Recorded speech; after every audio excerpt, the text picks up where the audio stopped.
अस्सलाम वालेकुम, मैं अफजल खान आज आप लोगों को बताना चाहता हूँ कि सरकार जो गरीब लोगों के लिए नया नया योजना लेके आती है,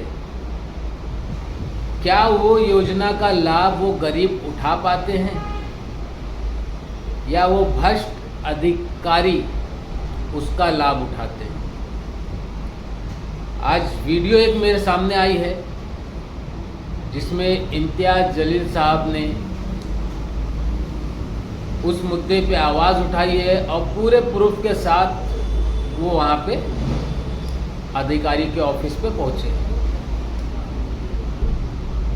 अब बात यही आती है कि जो योजना लाई जाती है वो किसके लिए लाई जाती है, वो गरीबों के लिए लाई जाती है कि अपने भ्रष्ट अधिकारियों के लिए लाई जाती है कि आप लोग ये योजना का पूरा लाभ उठाएं, गरीबों तक वो चीज़ ना पहुँचे। और ये अक्सर देखा गया है, जो चीज़ आती है बहुत से लोगों को उस चीज़ के बारे में तो पता ही नहीं होता, बहुत चीज़ उस चीज़ का लाभ उठा ही नहीं पाते, उनके बाजू से वो घूम घूम के चले जाते लेकिन उनको पता नहीं चलता। इतने करोड़ों रुपये जो गरीबों के लिए आते भी हैं लेकिन वो गरीबों तक पहुंच नहीं पाते। आज इस वीडियो में आप लोगों को बताएंगे कि घर के लिए जिनके पास ज़मीनें हैं 200-250 स्क्वायर फीट, 300 स्क्वायर फीट, उसके लिए सरकार ने 2.5 लाख रुपया देने का ऐलान किया था। अब उसके ऊपर कितना बड़ा स्कीम हो रहा है वो आप देखिए इस वीडियो में इम्तियाज़ जलील साहब के ज़ुबानी। तो चलिए वीडियो स्टार्ट करते हैं। पिछले 10 सालों के अंदर कितनी मरतबा आया हुआ, आज एक बहुत बड़े भ्रष्टाचार के मुद्दे को लेकर मैं यहाँ पर आया हुआ हूँ। रमाई आवास रमाई घरकुल योजना जो है वो राज्य सरकार ने एससी समाज के लिए, बुद्धिस्ट समाज के लिए बहुत अच्छी स्कीम शुरू की थी कि जिनके पास छोटी सी जमीन है, कच्चा घर है, उनको पक्का घर बनाने के लिए 2.5 लाख रुपए की स्कीम थी कि आप डॉक्यूमेंट्स दीजिएगा, ये बताइएगा कि आपके पास ये 250, 16, 2600, 2700, 2800 स्क्वायर फीट का प्लॉट है, उसके ऊपर है तो आपको 2.5 लाख रुपए का आपको गवर्नमेंट पैसा देती है घर बनाने के लिए। लेकिन पिछले 3-4 सालों से ये महानगर पालिका के अंदर करोड़ों रुपए का घोटाला इसमें हो रहा है। कैसा हो रहा है कि यहाँ पर कुछ एजेंट और दलाल पैदा हो गए हैं जो अपने ही समाज के बड़े बड़े नेता अपने को कहने वाले लोग और यहाँ के कुछ अधिकारी और कर्मचारी इन लोगों के साथ संगनमत करके बोगस फाइल्स तैयार करते हैं। बोगस फाइल्स के अंदर पूरे बोगस डॉक्यूमेंट्स तैयार करके यहाँ पर लाया जाता है। यहाँ पर अधिकारियों और कर्मचारियों के रेट फिक्स है कि आपको ये इंजीनियर को इतना पैसा देना है, ये क्लर्क को इतना पैसा देने का है, ये अधिकारी को इतना पैसा देने का है। बोगस फाइल सैंक्शन हो जाती है और इसका पैसा है तो उनके अकाउंट के अंदर ट्रांसफर हो जाता है। तो हमने ये पूरे एविडेंस जमा किए हैं। इसके अंदर ये बताता है कि कहाँ के लोग जिनके ऑलरेडी अच्छे घर बने हुए हैं वो लोगों को भी यहाँ पर है तो इसका बेनिफिट दिया गया है। हमारे शहर में रहते ही नहीं है, किसी दूसरे शहर के अंदर रहते हैं लेकिन उनको भी यहाँ का दिखाया गया है, उनके डॉक्यूमेंट्स यहाँ पर बोगस तैयार किए गए हैं और सबमिट किए गए हैं। तो ऐसे कितने सारे केसेस जो है वो हमने निकाले हैं, लेकिन आज मैंने इन अधिकारियों को दिया नहीं है। मैं अगर उनको सिर्फ 50 उदाहरण अगर दे दिया होता तो शायद वो 50 को तो बता देते थे कि हमने उसको ठीक ठाक कर दिया है करके। मैं देखिए अभी फिलहाल 30 करोड़ के करीब पैसा आया हुआ है रमाई घरकुल योजना।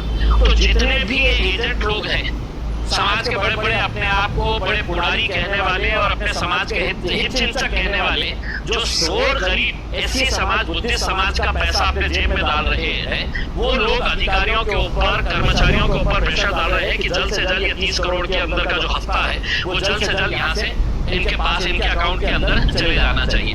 कैसे कैसे नियमों का उल्लंघन किया गया है, क्या प्रोसेस था जो फॉलो नहीं किया गया है, ये सब मैंने तो रिटर्न के अंदर मांगा हूँ और उसके बाद 1-2 दिन के अंदर मैं आपको तो पूरे एविडेंस के साथ है तो ये पूरे डॉक्यूमेंट्स आपके पास दूंगा। और मैं ये पूरा प्रोसेस के अंदर जितने भी बोगस बेनिफिशियरीज के ये पैसे उठाए गए हैं इसकी कंप्लेन सेंट्रल विजिलेंस कमीशन के अंदर, सीवीसी के अंदर लेके जाके मैं आपको दिखाऊंगा। एक उदाहरण के तौर के ऊपर अगर बता दूं तो एक डॉक्यूमेंट ये है कि जिसके अंदर एक एजेंसी महानगर पालिका अपॉइंट करती है कि आपने फाइल्स बनाना, जाके देखना कि जमीन है नहीं है, या आदमी के पास सही डॉक्यूमेंट्स है नहीं है, वो फाइल बनाने का।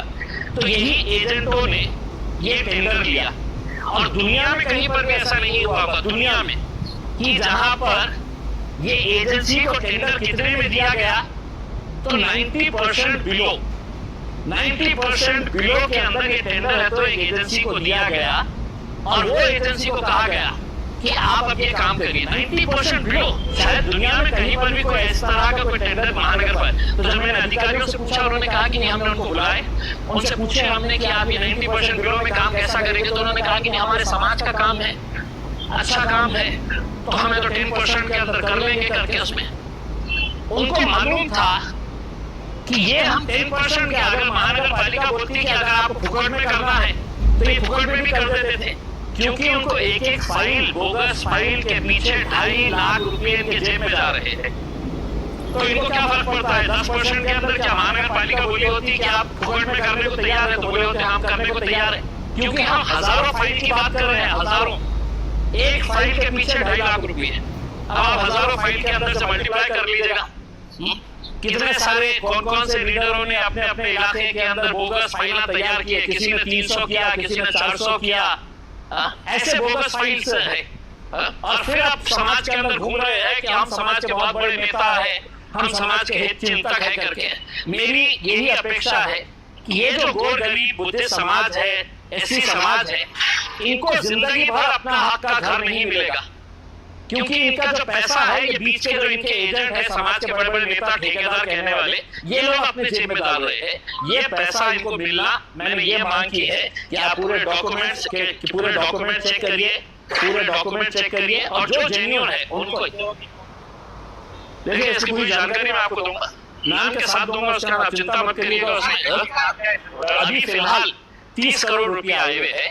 सिर्फ इन्होंने पिछले 5 साल का अगर से रिव्यू करें तो मेरे हिसाब से कई 100 करोड़ रुपए का ये घोटाला आपको सामने नजर आएगा। और जो समाज के अंदर जो नेता जो घूम रहे हैं बड़ी बड़ी गाड़ियों के अंदर, बड़े बड़े अपने ऐशो आराम की जिंदगी कर रहे हैं, वो अपने समाज के गरीब लोगों के पैसे से ये अय्याशी कर रहे हैं। इसके बाहर उनको सपोर्ट करे, इनकी उनकी बातें ना सुने। तो इजाज़त दीजिए, दुआ में याद रखिएगा। अल्लाह हाफिज़, जय हिंद।